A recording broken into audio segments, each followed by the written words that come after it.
આજે તો એવું શું થઈ ગયું કે મારે પણ નવું મશીન મૂકવું પડ્યું. જય દ્વારકાધીશ ને જય શ્રી રામ. કાંઈ નહીં, થોડીક શરદી થઈ ગઈ. તો કેમ છો તમે બધા? 43મો દી મારી સાથે. મિત્રો તમારે શું સવારમાં જમવાનું હોય કોમેન્ટમાં કહેજો. અમારે તો જાને રોટલી હોય. પેલા તો ગેરેજ આવીને ભગવાન માતાજી અગરબત્તી કરી નાખી. મશીન જોઈને તો તમે સમજી જ ગયા. સવારમાં મિત્રો કઠણાઈ આવી છે આપડી.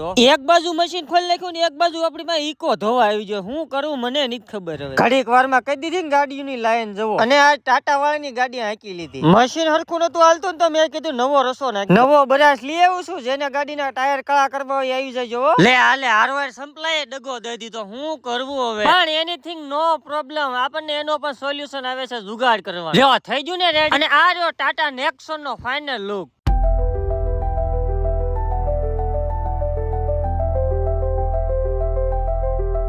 This is 2 વાગે ગળસવાનો ટાઈમ. ગળસી રહ્યો ને કા બોલે રે મારી. લે હાલે દામનગર માં રોડ કામ ચાલુ થઈ ગયું લાગે. અને મિત્રો જે વાતની બીક હતી ને એ જ થયું. ફાઇનલી આજે આપડા મશીનને ખોલવું જ પડ્યું આપણે. અને હવે આને કાલ મોકલવાનું છે રાજકોટ. અને સાંજના 4 વાગે તોય આપણે ખર્ચો થઈ જ જો. આપણે મૂકવું પડ્યું બીજું નાનું મશીન, કારણ કે ગાડીઓ ધોવામાં હતી તો શું કરવું મિત્રો. મશીન બગડ્યું એ વાતનો તો દુઃખ લાગ્યો, પણ એ વાતને જવા દો ને. તમે બધા ફોલો કરો કે નહીં? ફોલો કરી લો. મળીશું નેક્સ્ટ પાર્ટમાં. રાધે રાધે.